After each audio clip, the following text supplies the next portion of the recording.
ont gagné. Des repères indélébiles existent dans l'histoire de la Côte d'Ivoire qu'on ne pourrait, comme ça, mettre entre parenthèses aujourd'hui pour de simples raisons électoralistes.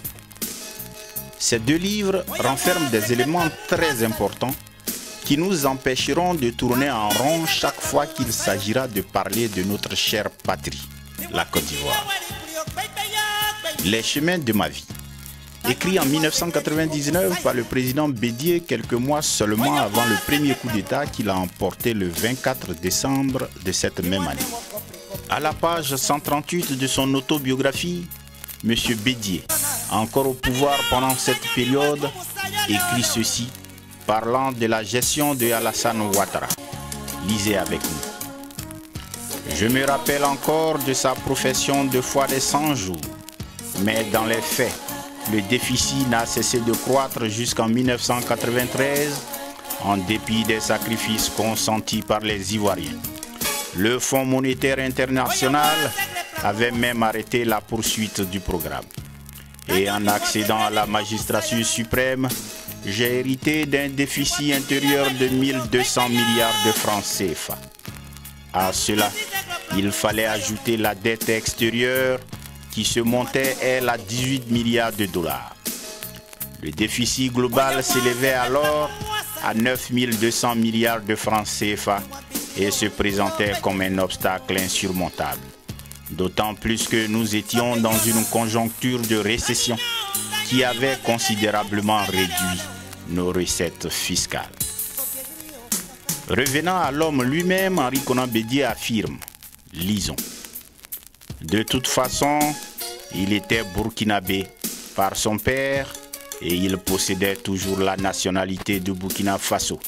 Il n'avait donc pas à se mêler de nos affaires de succession. À la question de la nationalité ivoirienne que Alassane Ouattara aurait acquise, le président Bédié dit ne pas en avoir la preuve avant de préciser à la page 147.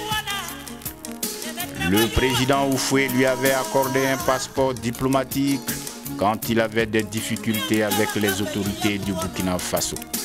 Vous savez, un passeport diplomatique n'est pas une pièce d'état civil.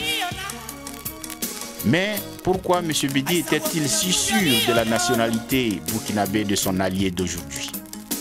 Nous sommes allés à New York, à l'Institut Afrique-Amérique, dont les bureaux sont au 17e étage de l'immeuble situé au 420 de l'avenue Lexington, pour découvrir cet autre bouquin, Directory of Fellows, de 510 pages, qui dresse année par année, pays par pays, la liste des boursiers africains qui ont étudié ici aux États-Unis de 1963 à 2004. Ici, à la page 23, figure bien Alassane Ouattara, parmi les 49 étudiants boursiers du Burkina Faso. Alors, si M. Bédié affirme en 1999 que M. Ouattara avait toujours cette nationalité burkinabé, si les présidents Gueye et Gbagbo n'ont pu avoir le temps nécessaire de lui signer un décret de naturalisation, qui a donc fait de Alassane Ouattara un Ivoirien pour qu'il cherche aujourd'hui à gouverner la Côte d'Ivoire?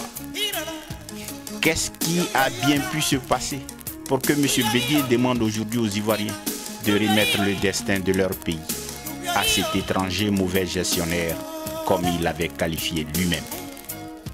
Question frappe.